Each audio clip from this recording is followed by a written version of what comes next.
Mindfulness-Based Relapse Prevention, MBRP, in the treatment of addiction. This was printed in mentalhelp.net. Origins of MBRP. Mindfulness. It's a word that gets around a lot lately, but what exactly is meant by mindfulness? One of the first researchers in the United States to bring the term to the 20th century Western world is the author Dr. Jon Kabat-Zinn. In his seminal book, Full Catastrophe Living, Dr. Kabat-Zinn tells us that mindfulness is simply paying attention in a particular way, on purpose, in the present moment, and non-judgmentally. A tall order for many of us humans, perhaps especially those with addictive behaviors or other mental illnesses. Gratefully, mindfulness is one of the most important and simple, though not easily accomplished, gifts we can give ourselves in order to heal from societal and other harms we have endured. This concept, in part, led one of the world's most important addiction researchers, especially in relapse prevention, Dr. G. Allen Marlatt, University of Washington at Seattle, to study what might happen if we combined mindfulness with a program to help people avoid a return to problematic behaviors, relapse. The results of the study culminated in the treatment, Mindfulness-Based Relapse Addiction for Prevention for Addictive Behaviors. What is Mindfulness-Based Relapse Prevention, MBRP?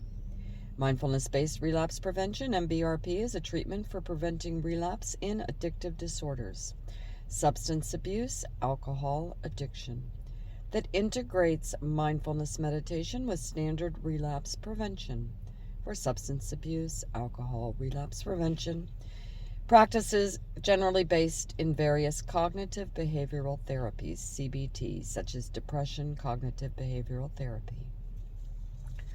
According to the guide, MBRP is based on principles of self-compassion and acceptance of all experiences, including cravings and urges.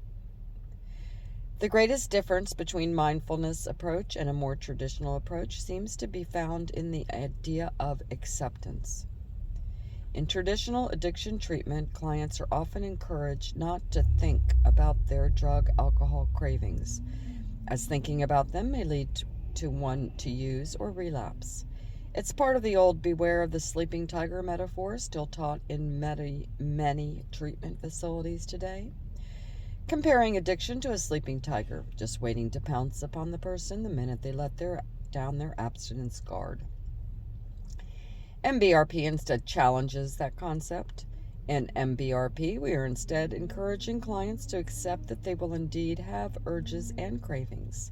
It is normal, and instead to learn to roll with the cravings, or urge surf, as Dr. Marlatt termed it.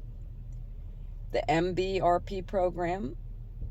MBRP's curriculum is based on a combination of 3 modalities: mindfulness-based stress reduction, mindfulness-based cognitive therapy, and relapse prevention.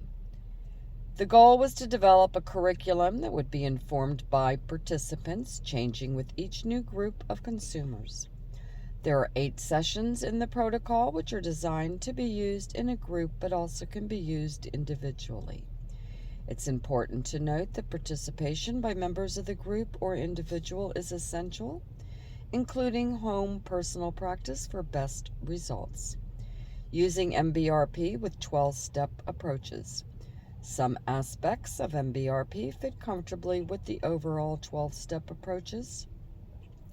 Concepts such as acceptance, letting go of personal control, and the use of prayer and meditation are hallmarks of the 12-step work.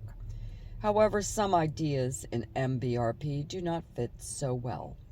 The idea of using labels to describe oneself, such as addict, alcoholic, or being diseased, or admitting one's powerlessness, or even looking to a higher power are some of the basic tenets of 12-step that MBRP does not endorse. MBRP certainly supports abstinence for those individuals who choose, but does not insist on abstinence. It can be equally and beneficially utilized in reducing harm in problem behaviors as well as in moderation approaches. There is definitely a greater overall emphasis on the internal power of individuals and less focus on what is often labeled a relapse in the 12-step approach. MBRP might use the term lapse depending on the circumstance. Finding your own middle way. In order to be mindful, we do not need to practice meditation, though it can certainly quicken our learning. One of the ways I began to practice mindfulness was through the very simple meditation that I've used with individuals, groups, classes, and myself for nearly 20 years.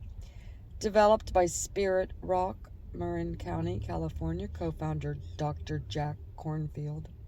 It is from one of his many books on mindfulness and meditation. Here it is reprinted in its entirety. May I be filled with loving kindness. May I be well. May I be peaceful and at ease, and may I be happy. Repeat 3 times while gently and mindfully focusing on your breath. Dr. Kornfield was also the first person I heard speak of using a walking meditation rather than sitting quietly. As a person with a PTS history, it was challenging for years for me to meditate until I found this walking idea. Paying attention. At its core, mindfulness is paying attention or focus on what you're doing, where you are, what you are putting into your mouth, veins, up your nose, etc., who you're with, why you're engaging in a behavior, and more. I like to ask current clients starting this process of becoming more mindful to simply notice what they are doing with no judgment. Much like working on a budget, we can know where to start if we have no idea where the start is.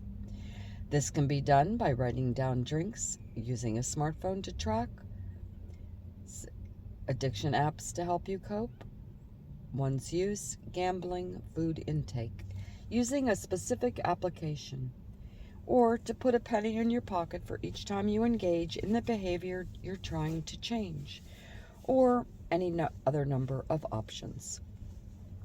It's also helpful to make a note regarding the need for the behavior at the time, perhaps on a scale of 1 to 10, where 1 is little need and 10 is I have to have it right now.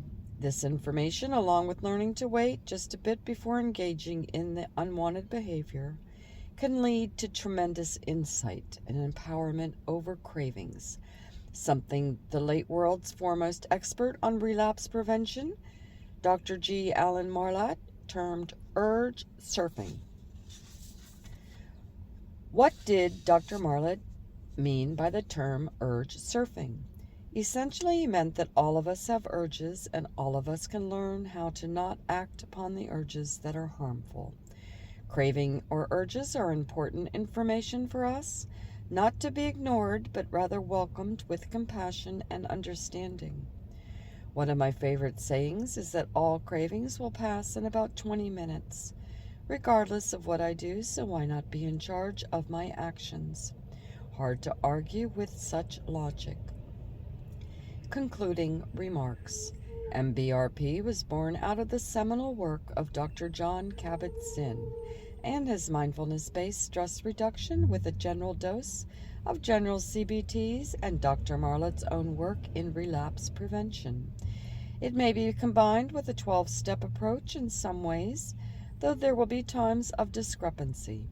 MBRP was originally developed for group work, though it may be used with an individual, using the same basic curriculum, but altering and adjusting it for each person and/or group as the authors intended.